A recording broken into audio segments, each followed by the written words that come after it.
It says, I think we're live, gang. I think we are. It just jumped up and it normally takes a couple of Hi. seconds. So we'll go with the assumption. Welcome, everybody. Capt Ron is just as not ready as ever. Actually, we were waiting here and we are missing our chief technical officer, which would account for my technical difficulties there. But anyway, we want to welcome you to this week's edition of Fearless Flight Live. Speaking of the devil, Hey, Dieter. and there he is. Okay, we think we're live. Dieter, what do you think? You are live, and I All just right. put in there. Oh, We heard that. We heard It that. doesn't get any That better. sounds sliding into second base. So we got Dieter, we got Diane, we got Eric, we got a full complement. So welcome, everybody. It's our pleasure to put on this show every week for those of you who have a fear of flying, those of you who may know someone, and those of you who just like to be super smart about airplanes and flying. So welcome to the thing. Anybody got any news before we go into the slides here? Well, I should wish you on behalf of all of us, everybody. Ron just had a birthday. Yes. And he's doing great, but so he looks a little fuzzy. And I'm just going to tell It's not everybody age. that's not It's not because that's not because of the birthday. He's got a little bit of issues with the internet pickup over in the rental place. It has nothing to do with the birthday. Well, we That hope we it know is. of. No, that we know of. Yeah, there we go. We hope it's nothing to do with the birthday. So thanks, Eric. Okay, here we are again, as we said, with our weekly show. Tonight, we got a couple of special things here. CBT in your brain. No, we're not going to talk about it. We're going to talk about looking before you leap. We're going to talk about an article that came out. Dieter found it on the internet, and you'll recognize it if you were here during the crew edition, because Eric talked in some detail about this, and it came out in the news again. So we'll talk about that and why it was in the news, and that has to do with the near misses. We've got a special free Birds of a Feather webinar coming up on, it looks like it's going to be June 26th.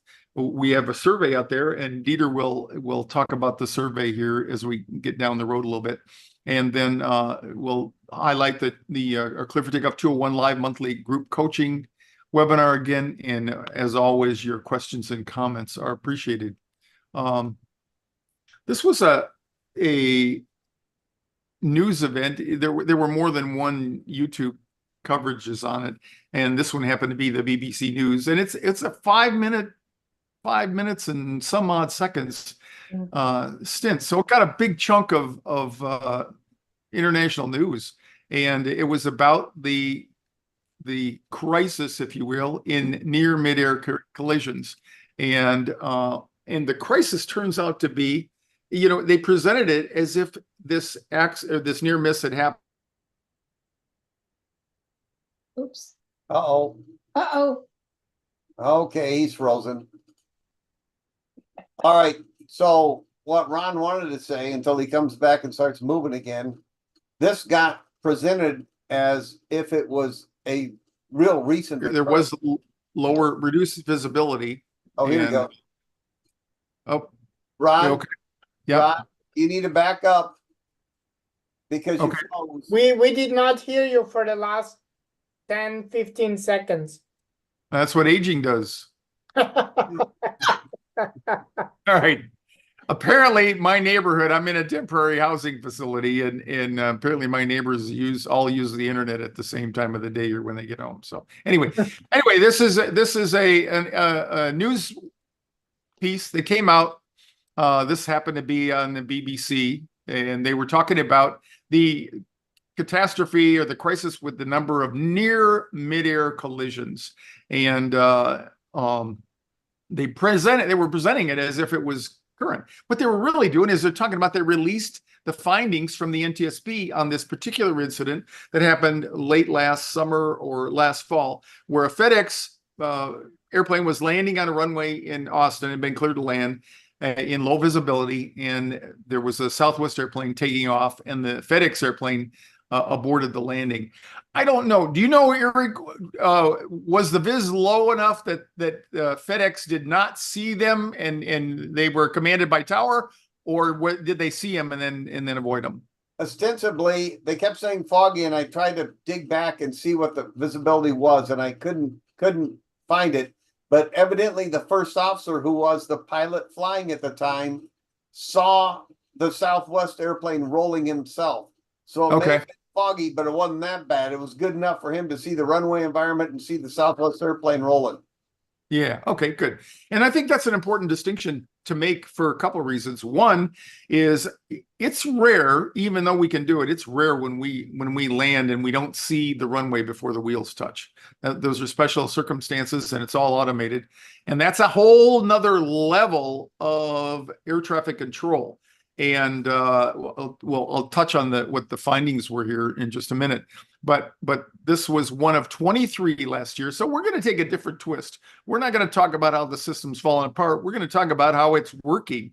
And despite the fact that this was a mistake, and you'd like to eliminate the mistakes, as Eric will back me up on, the big transition during my 30 years in the airlines was the change in philosophy from one of punishing people when they made mistakes to working at, one, catching your mistakes or preventing mistakes, and two, catching them before they became consequential. So no matter what you want to say, this was a case where the system and if you remember our model with the Swiss cheese, the holes got down to where three or four of them had been penetrated, but the ones that prevented the landing did not falter, and so they were able to avoid that, and like everything, we learned from it, and this was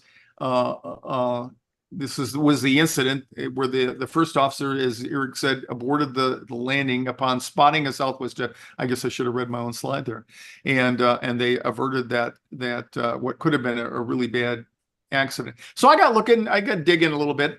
And I said, well, how many flights were there last year that the FAA handled? And it turns out there was somewhere around 16.4 million. That's a lot of airplanes, a lot of flights handled. And of that, how many of them had a near miss? 23, it turns out. So if you divide that out, that means your odds of being in an airplane that has a near miss, note that's near miss, not a fatality, was 1 in 713,043 flights. So you'd have to fly 713,043 times before you would statistically be in an airplane that was involved in a near miss or a near midair collision. Okay. And if you divide that out, even as it appears, that's like 0.000014 probability, not very high. But even at that, let's compare it to our old friend traffic fatalities, which were down slightly the year before in 2022, but last year they climbed again to 44,450 motor vehicle fatalities. So this wasn't near misses.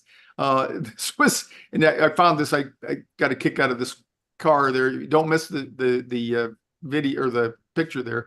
It is a car on top of the porch. Went through an upper bedroom there. So that makes it really, really critical. So that means that with a population of 334 million, the odds of dying in a crash last year were 1 in 7,514.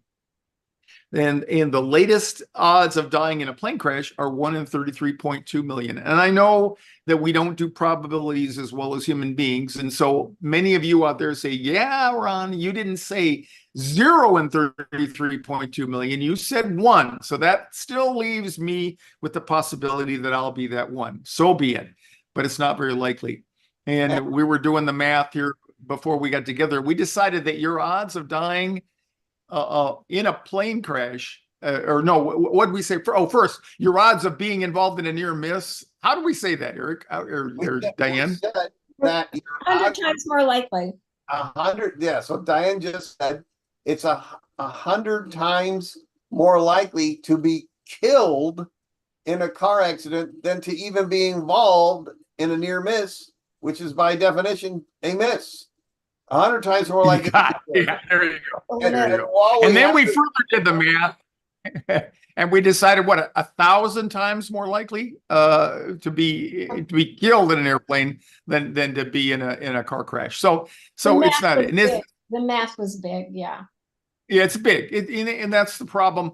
One of the problems with fear of flying is the math gets too big, and we have no way to conceptualize it. But it's just, it's not there. And many of you will tell me, I'm not worried about dying in a plane crash. I just don't like to be in the airplane. I can't get up. Oh, Ron, go ahead. there's I really want to commend Megan. Megan said, I really try not to even think of these possibilities or statistics. It doesn't help me to overcome my fear, so I ignore it.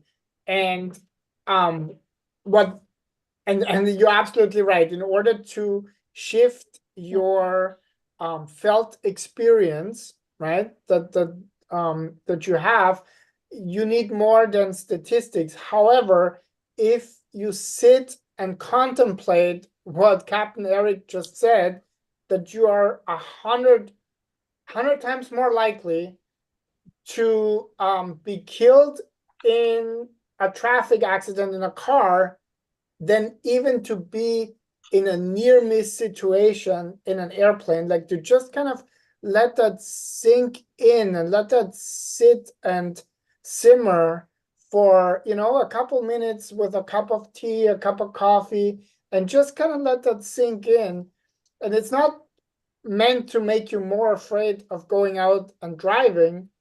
It is just simply helping you to allow a different reality come in, because no matter what your triggers are for your fear of flying, in some respect, you feel that you don't have control, and you have to give that yes, like those statistics, the good ones. Yes, exactly.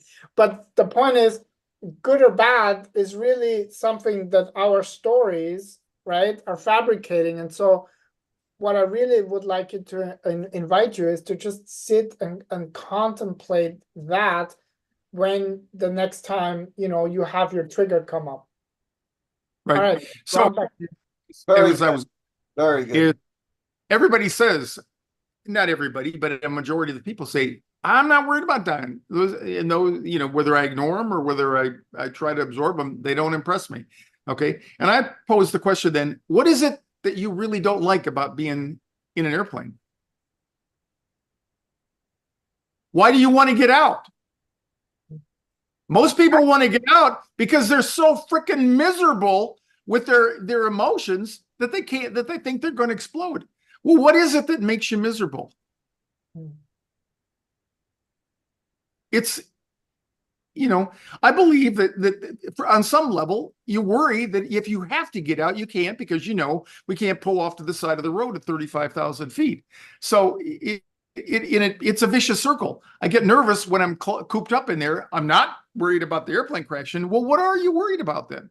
And I don't want to be too antagonistic, because I'm not trying to provoke anybody, but I'm just saying it's really about anxiety. It's about what goes on up here between your ears, not about what goes on out there, whether it's the door closing and not being as easy to get out or able to get out when you want, or whether it's an accident. There's something going on that says to you, it's about control, obviously.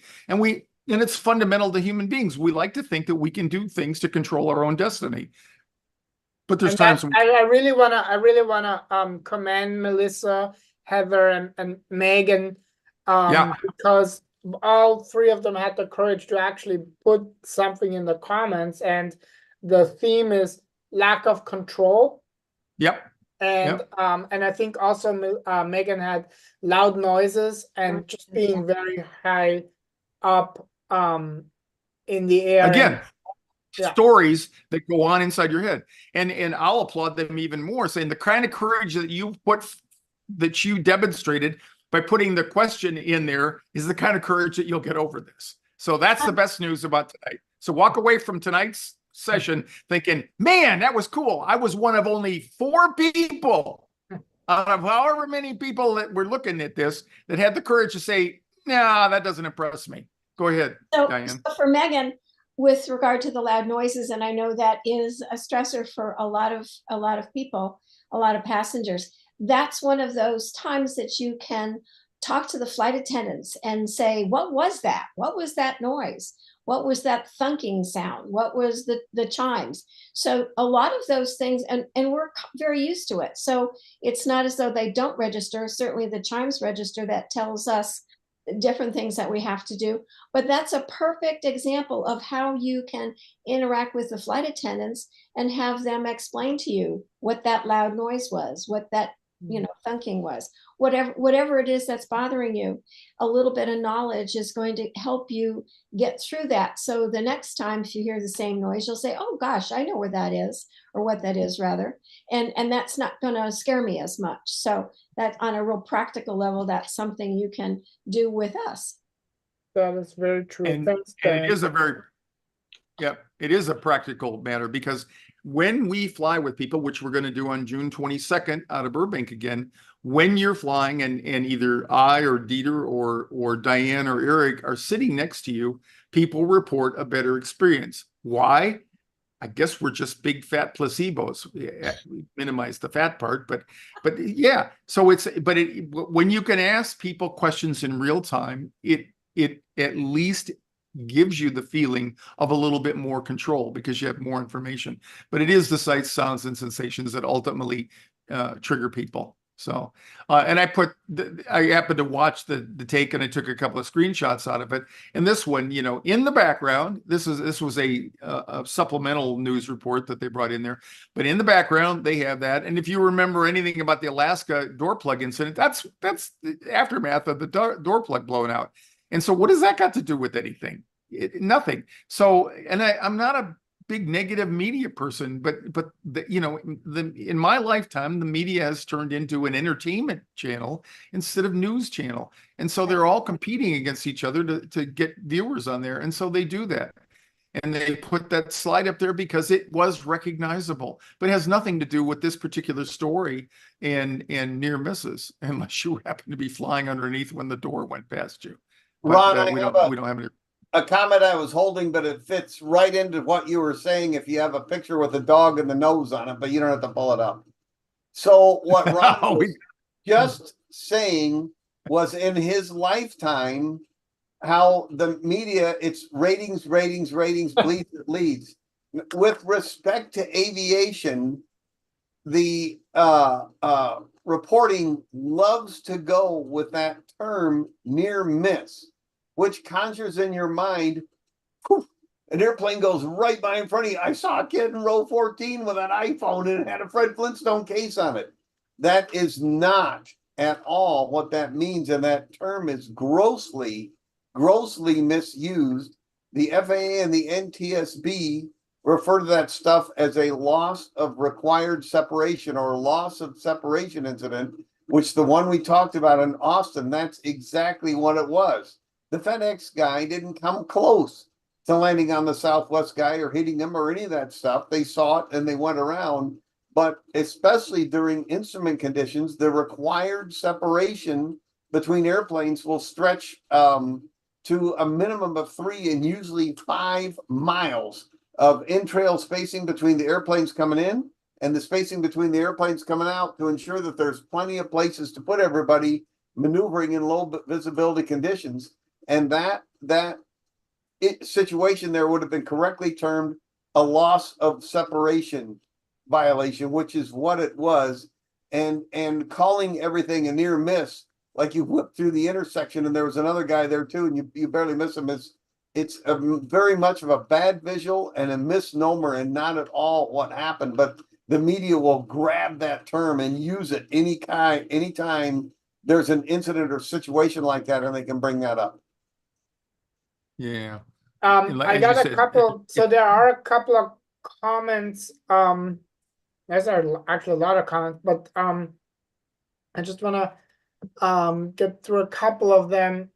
Dustin says, the thought of not being able to exit, like you say, Ron, realizing that I'm 30,000 feet in the air, in the sky, horrifies me. And that's been echoed a couple of times. Actually, it's something that at least today we've heard a couple times. Being up so high in the sky, so to speak, that in and of itself is challenging for a lot of people.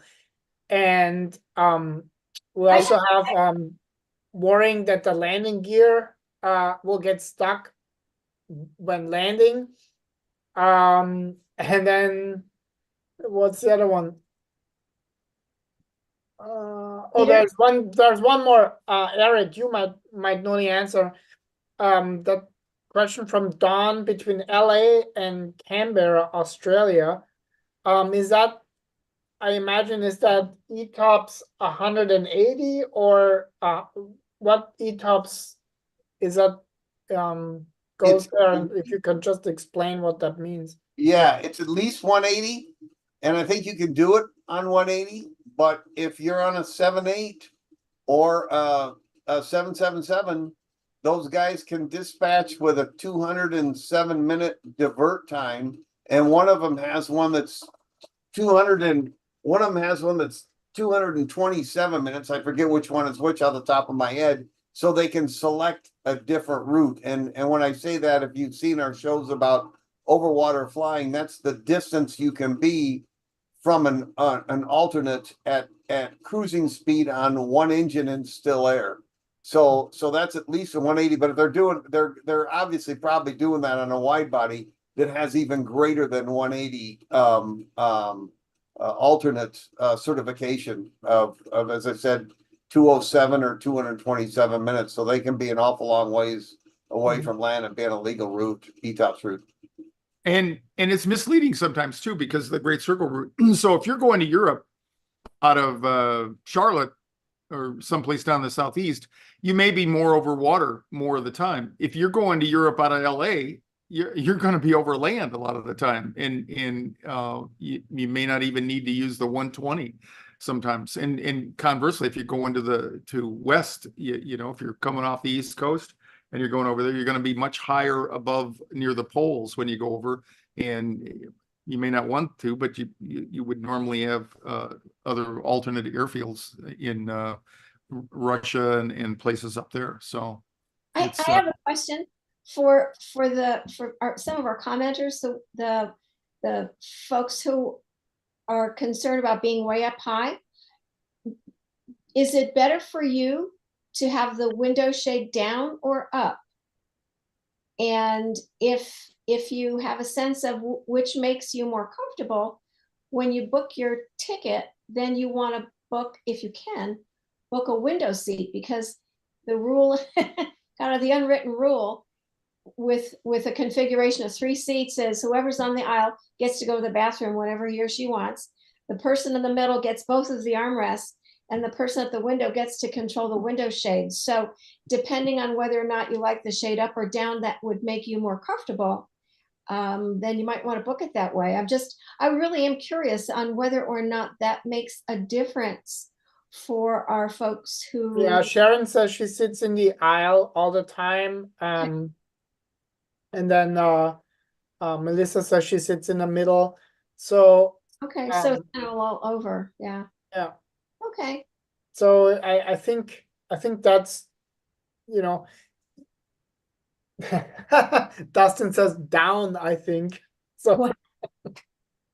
I'm not 100% sure, but it did make me chuckle in terms of and Kimberly says too, I sit in the aisle, but window shade down, or I just don't look. So it does help. I mean, if I sit in the middle, you know, on a wide body airplane, and it's the 343, I always feel like I'm in a Greyhound bus. I mean, unless it's in business class or whatever. So it's really like sitting on a bus, and it's kind of boring. Yeah, it's really.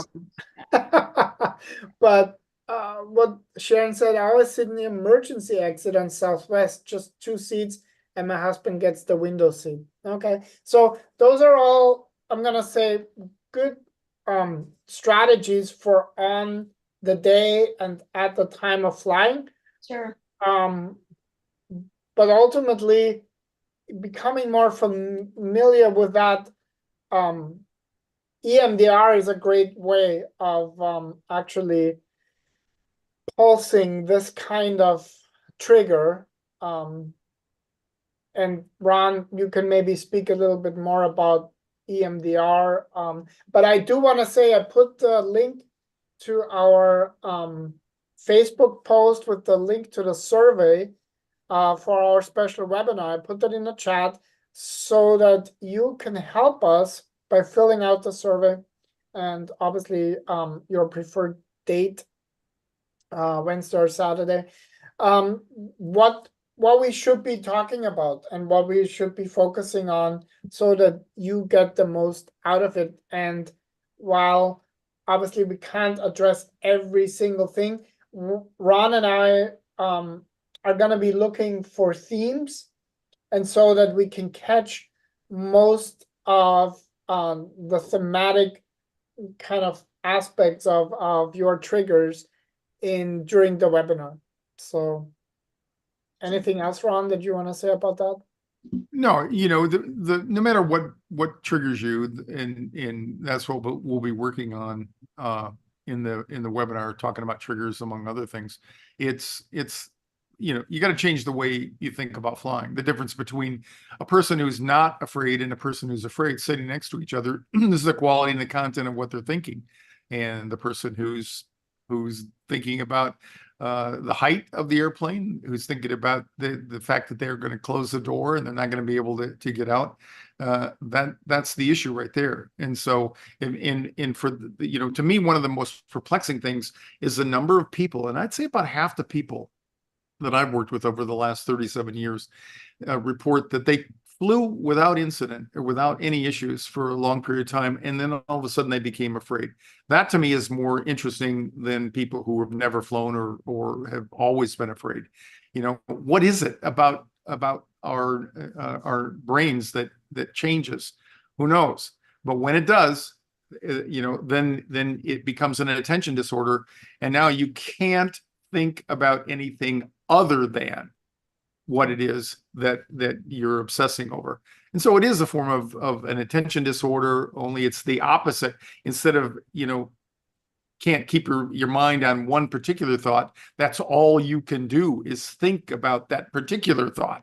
And so the ultimate cure is when you get so used to being mindful, or even more importantly, just sitting in your own misery. Sometimes that's really what happens, and you get sick and tired of being sick and tired, and that's what brings most of the people that I've seen try to get over their fear flying over the years. That's what does it for them. So I lost my slides. Where did you go? Interesting. Okay, well, I'll look at the ones on the side here. So just to close this thing out, we're always doing things to make aviation safer, and it is the safest way to travel on the planet. So ultimately, you're stuck with that, and it makes the news partly because it is rarer and more interesting when things happen, whether it's a near miss, so to speak, or whether it's a door falling off of a Boeing airplane. But when you look at the numbers, and whether we understand them or can grasp them or whatever, the numbers are what drives the humanity. And it's just safer flying in an airplane than it is any other particular mode of transportation. So it is the safest way to travel on the world. Okay, we've been talking about nearly every class. I delayed it for this one just to comment to everybody and highlight one of the benefits of being a Fearless Flight Birds of a Feather is meeting the people that you do online. And another benefit is going to be that you get to come to a free webinar that we're going to have just for people who are in the Birds of a Feather group. So Dieter just mentioned the fact that there's a link in there to a survey, because we wanted to do something for all of you who have joined and been so faithful in that group. And so that's what it is. And we were picking between the 26th and the 29th. I shouldn't bias anybody, but right now it looks like the biggest number of people want to do it by a clear margin on the Wednesday night, the 26th. and we will start it a little bit earlier. We'll try to start at 6 o'clock West Coast time, Pacific time, which will make it 9 in the East. We're only going to do it for an hour, and we'd love to have you come and join us. Don't know how many of the group are going to be there, but it should be fun, and it'll be just mostly it's always about you. We want you guys to be able to get your questions answered. That's why we do this so much. And register anyways, because if you are registered, then you're also gonna get a link, be able to get a link to the replay as well. And Okay. Don, thank you very much. I appreciate that, and I totally echo it. It is a wonderful community here, and it is helpful, and also it's reassuring and supportive and nurturing, and I really love what's happening in the group. So that's very, very cool. Yeah, I get a lot of people who their first introduction to Fearless Flight was they found us somewhere on the internet, but their first experience oftentimes was the birds of a feather. And I've gotten a lot of feedback when I do 15-minute coaching calls with people how friendly it was. And I recommend to people who aren't aware of it when I do coaching calls and they got a flight coming up and they're bothered by it, say go online, talk to some of the other people there, and take your first steps towards normalizing that, because that's what normal is for you right now. And there's a lot of people that have been where you are, and they can help you get through that. This was just some of the benefits that we'll talk about for sure on the webinar, and we hope that you can make it. And then just before that, actually the week before, will be our next June 20th, 6:30 p.m. Pacific, 9:30 Eastern, will be our next Clear for Takeoff 201, and we're going to actually do a mock flight and help people who have a flight coming up. And people, we're actually going to combine that. I don't know if I should let that out of the bag, but we're going to combine that. We're going to have the people that are scheduled to fly in on June 22nd are going to be there as well. We're going to do this as the pre-flight briefing. So this is going to be an even better than regular class, but we are doing a lot of really in-depth mock training on these things to try and make it as realistic as possible and give you some real world tools. Because what good is information if you can't integrate it into your behavior? It's virtually worthless. So we're hoping that you'll all come and join us. And then there's still the mock flight. Sorry, that was just a question from Melissa. The mock flight is actually on Zoom. Like, we're just gonna go through all stages of the flight, and so but on June 22nd, and that's what Ron was gonna lead into, we actually have a real flight, cleared for takeoff 301 class, from Burbank to Sacramento, right? Yep. Yes. Awesome. And a mock flight sometimes is just Eric and I mocking each other, but that's fun too. So you can join in the pleasure of that. Okay, so consider that, and those are the actual flights we're going to take: Burbank, Sacramento. Afternoon flight 2:05 to 3:30. We'll have about an hour and a half on the ground, and then we'll turn around and come back. It's the most fun of all the things that we do. It's the most fun and the most rewarding for all of us, certainly on the staff here. Hey, Ron, I mean this in the kind of sort of way. That schedule you're showing up there on the board shows 55 minutes on the ground in Sacramento. It's So an hour flight. You're right. You're right. Yep. It turned, yeah. Gotta eat that burger fast. Yeah. So we'll grab it. We'll have to use Dash at the gate there. So, okay. Well, that's all of the prepared things that we had. I don't know if we have any more questions or anything. But, I just wanted to mention something that Melissa commented on, talking about turbulence. She said, yes, during a large amount of turbulence, my son thought it was fun. and I was very upset. And that happens a lot. I had, just to kind of add a light note, I had a flight, and there was a young boy flying with his dad, as I recall, and he was probably about 5 or 6. And when we had a bit of turbulence, and every time we hit a little bit of a button, we went, whee! And he was explaining this kid. I told him and his dad, listen, sign this kid up. We really need pilots. We really do. He was explaining to loudly enough so that probably 2 or 3 rows of people, passengers around him, could listen to him. And he was giving a running dialogue on what was happening. And everyone was fascinated. And I went up to him when we landed. I said, can you fly with me every time? Because you're perfect PR, and you have made everybody back here who might have been a little nervous really have a really good time. So Melissa, you need to take that son of yours all the time and have him go wee every time there's a little bit of bounce. Okay. How old was that little kid, Diane? That was on my flight. Yeah. Like I said, I think he was probably 5, 6 years old, something like that. Young. He was young, but he was obviously well versed in aviation. I was really impressed. That's funny. Yeah. It's always invigorating to see kids do that. Yeah. Same thing. It was on an RJ going from Chicago up to Ottawa once, and it was one of the rougher flights that I've ever been on. Up where you get these big excursions up and down, and people are visibly upset. And he was about 8 years old across the aisle from me, and he was doing the same thing, just like he was on the best roller coaster in the world. Yeah, exactly. And there were some that were taking it in and smiling, and others that were not anywhere near his sense of safety.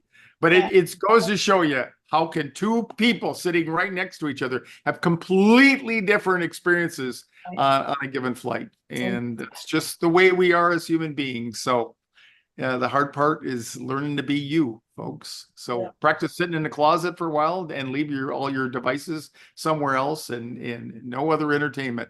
We just aren't comfortable sometimes being with ourselves, and that's the hardest thing about life. So okay, well, thanks for joining us. Thanks for the comments. Looks like we had a few more than normal. I'm grateful for that. Thanks, Diane. Thanks, Eric. Thanks, Dieter, and thanks to you all out there. We'll see you again next week for another episode of Fearless Flight Live. Bye-bye, everybody.